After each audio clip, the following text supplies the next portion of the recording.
Hello people, before we begin as usual I'd like to state that this work is informed by something called the law of free will, which I got from the law of one, which basically states that everyone is an individual, so certain types of information will only have use for certain types of people at certain times, and of course we can't always be right. We can't know how correct we are and all that kind of thing. Like, life is very much a mystery, so anything I say may or may not be useful to you. I may or may not be correct. The law of free will. So anyway, going back to the law of one then, which I've talked about before in previous videos, this was a channeled work and it came out with a lot of very, very wise things, and a lot of things that I think either relate to or explain parts of the human design chart. And I'm going to go through a little bit of an idea I have about something here. The law of one didn't like to consider everything to be singular in a sense, so they didn't even always consider concepts to be singular. And one of the things they like to say is they'd like to add provisos in their language to explain that one concept is linked to another concept. So one is honor responsibility. They would say you must accept they wouldn't say that, that's not what they would say, but the person has chosen to accept the honor responsibility of, say, our teaching as an example.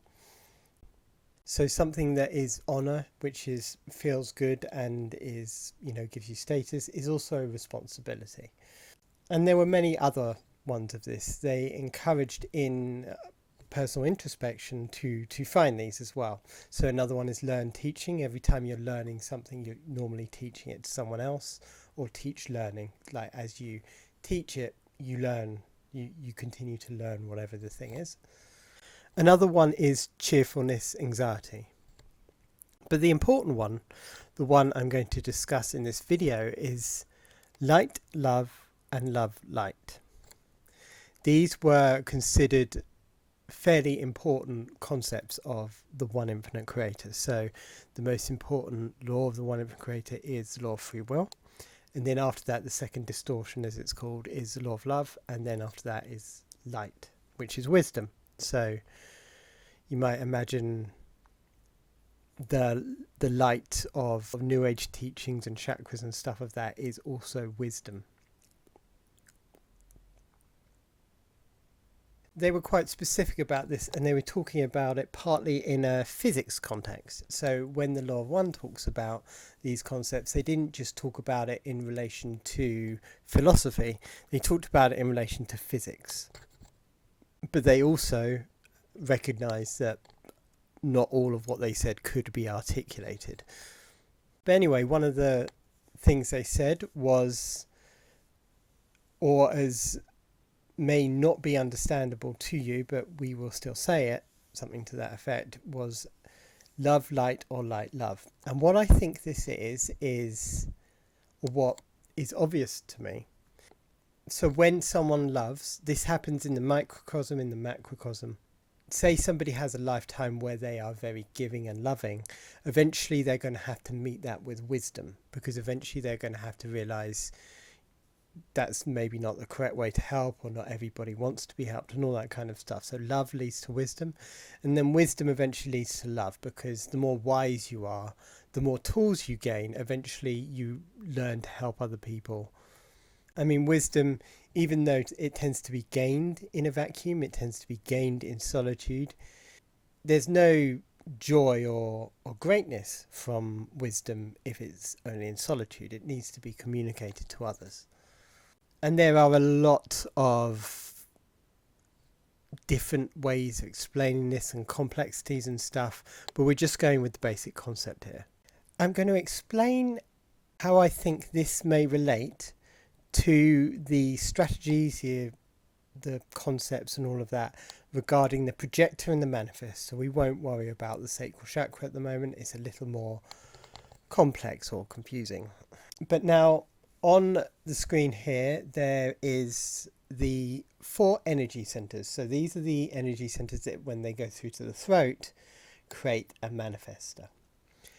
And I'm putting forth the idea that because the energy centers are just energy, there's no real information processing in these centers. Or I'm going to go with that. I mean, I know that the emotional center might be a bit more complicated, but I'm going to go with that for the moment. That pure energy like that, just that giving, vibrant energy is love in this analogy. And then we have the other five here.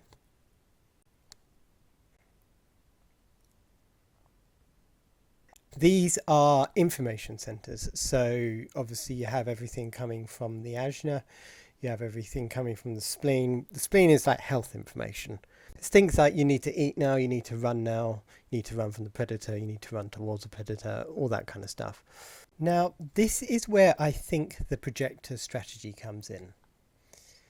Information in general, because of the law of free will, is something that has to be used very carefully. It can't be pushed on others. I mean, the G self is ethics, and that is one of the really big things that you can't push on others in relation to free will. With the energy centers and with love, in its pure form, without being refined by any wisdom, love doesn't care about free will. It's codependent. You know, you help people no matter what. And I think from this, like I've just said, I think I'm repeating myself actually.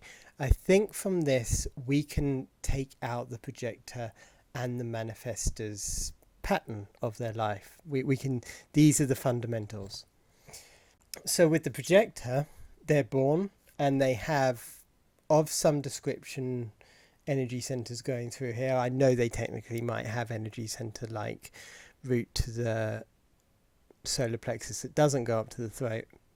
But since none of the energy centers go to the throat, everything that is going between these energy centers is gaining information, is gaining insight. And without the sacral to keep that confined to the individual's preferences and likes, that kind of selfish, you might think, animalistic sense, the projector just starts gaining all this information. And obviously there will likely be one of the information centers, you might call it, in the projector's chart. So they start gaining information and then they have to do something with it. They have started gaining light, so they have to do something with it, and so they have to connect to the other, right? The part of this came from me sitting around and wondering, how does the projector become like they are? How do they become soft in the manner that they are? I mean, they're not really soft, are they? But there is a softness there. In general, I think when two pure information centers are connected to each other, like the ajna and the throat, there's actually quite a lot of hardness there. But because it can't be given to other people without negotiation, without being invited, it doesn't seem hard necessarily.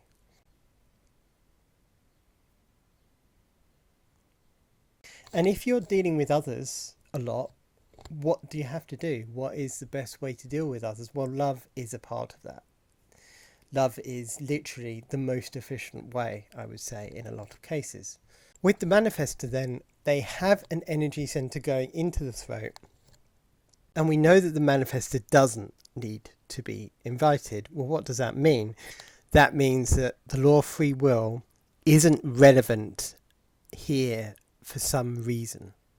Now, of course, the entire being, the entire of creation, is conditioned and subservient to the law of free will. But this part of the chart is, I've talked about this before, and I've said that I think that the information, we'll just call it information, that is coming from these pure energy centers is the kind of information that is relevant to the real world. Remember that every single pure energy center is below the throat. It's in the grounded real world. And it's the kind of information, things like from the ego center, from the 2145, it's things like we've run out of money, right? So our business has run out of money. If you have that message to give someone, that's not subservient to the law of free will. I mean, of course, people in reality can ignore that, and they probably do. But the actual energy coming from the throat of we don't have enough money, or this is how much we're making, is something that's relevant, you need to pay attention to, or this person's proved themselves. It's not, like I say, subservient to the law of one in the same way mechanically. Of course, the being still is. We will maybe get to that. The emotional centers are roughly the same. It's very almost evil, I would say, to say to someone, look, you can't express your emotion because XYZ. The emotions are within the person. They will just self-destruct if they're stuck there. And emotional centers going through to the throat are very much, these are what my emotions are. I need to tell you about them. I need to say. Of course, there is, especially with this 3-day waiting period and these emotional waves, of course there is negotiation with that. But the fundamental core message is, this is relevant, this is my emotion, this needs to be said, right? So it isn't, is this okay with your free will? It's, this is the relevant emotional information. And emotional energy tends to bring a kind of influence that moves around an entire group dynamic. And that's an aspect of these energy centers as well. They move energy around, they move people around and things around.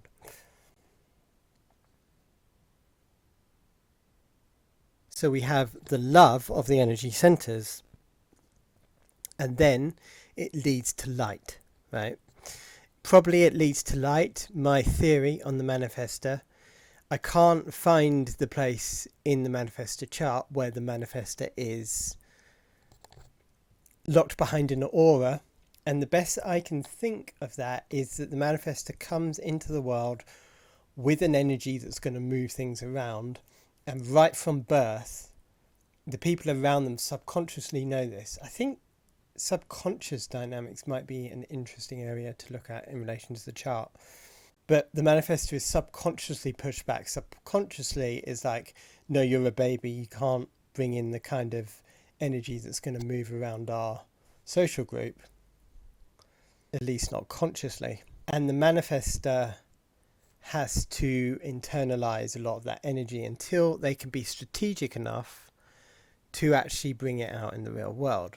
Thus, it becomes love light. The love of the pure energy coming out meets the world, meets resistance, and thus has to become wisdom. The manifestor then becomes wisdom in a practical sense. They're locked off from really being able to connect with the other. And that's where the harshness comes from, obviously. Like manifestors can just say things that get straight to the bone, but not in the way the projectors do. Projective is a push, pull, provoke, but manifestors can, be rather blunt. Yeah, anyway, so love, light, and light, love. You start with one energy, but you end up expressing the other energy. And I think that's perhaps where some of the chemistry of the mechanics comes together. Anyway, thank you for listening.